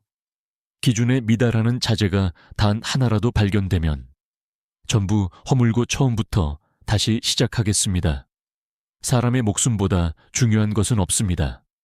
비용이 얼마나 들든 시간이 얼마나 걸리든 상관없습니다. 진성은 이제부터 가장 안전하고 정직한 건물만을 지을 것입니다. 그녀의 선언에 현장 직원들은 처음에는 반신반의했지만 곧 그녀가 진심이라는 것을 깨달았다. 진성그룹은 수조 원의 손실을 감수하고 부실 공사가 이루어진 교각 일부를 실제로 폭파 해체했다. 이 장면은 언론을 통해 전국에 생중계되었고 진성이 과거와 단절하겠다는 한서연의 의지를 보여주는 상징적인 사건이 되었다. 몇 달의 시간이 흘렀다. 강태준은 재판에서 무기징역에 가까운 중형을 선고받았다. 그의 제국은 완전히 끝났다. 어느 날 교도소에 있는 그로부터 면회 신청서가 도착했다. 한서연은 잠시 신청서를 내려다보았다. 그의 얼굴을 마주하고 승리를 확인하고 싶은 유혹이 아주 없지는 않았다. 하지만 그녀는 이내 고개를 저었다.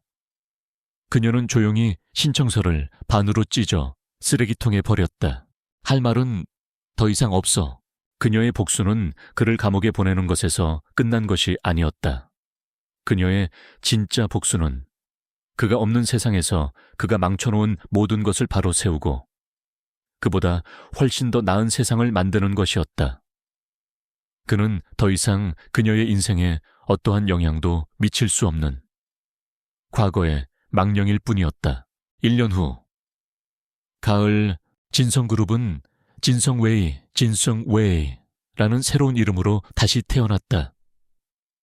회사의 규모는 과거보다 줄었지만 내실은 훨씬 단단해졌고 시장의 신뢰도 서서히 회복되고 있었다.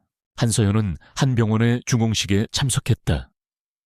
그곳은 과거 강태준이 비자금을 조성했던 JW 아동재단이 그녀의 손을 거쳐 투명하게 재건되어 지은 어린이 전문 병원이었다. 그녀는 더 이상 화려한 드레스나 날카로운 정장을 입고 있지 않았다. 편안한 바지, 정장 차림에 그녀의 얼굴에는 과거의 그늘 대신 온화하지만 강인한 미소가 자리 잡고 있었다. 그녀의 곁에는 이제 든든한 파트너가 된 이민혁이 함께했다. 감회가 새로우시겠습니다. 회장님, 한서연은 고개를 끄덕이며 아이들의 웃음소리로 가득 찬 병원을 바라보았다. 회장이라는 호칭은 아직도 어색하네요. 그냥 한서연으로 불러줘요. 기억을 잃었던 지난 시간들이 문득 뇌리를 스쳐 지나갔다. 계단에서 굴러떨어졌던 그날 밤의 공포, 텅 빈 기억 속에서의 혼란, 배신감에 몸서리치던 순간들. 그 모든 고통의 시간들이 있었기에 지금의 자신이 존재할 수 있었다. 그녀는 기억을 잃었었지만 역설적으로 그 과정을 통해 자기 자신을 온전히 되찾았다. 그녀는 더 이상 강태준의 아내도 기억을 잃은 환자도 아니었다. 그녀는 자신의 의지로 자신의 운명을 개척하고 상처를 희망으로 바꾸어낸 건축가이자 리더.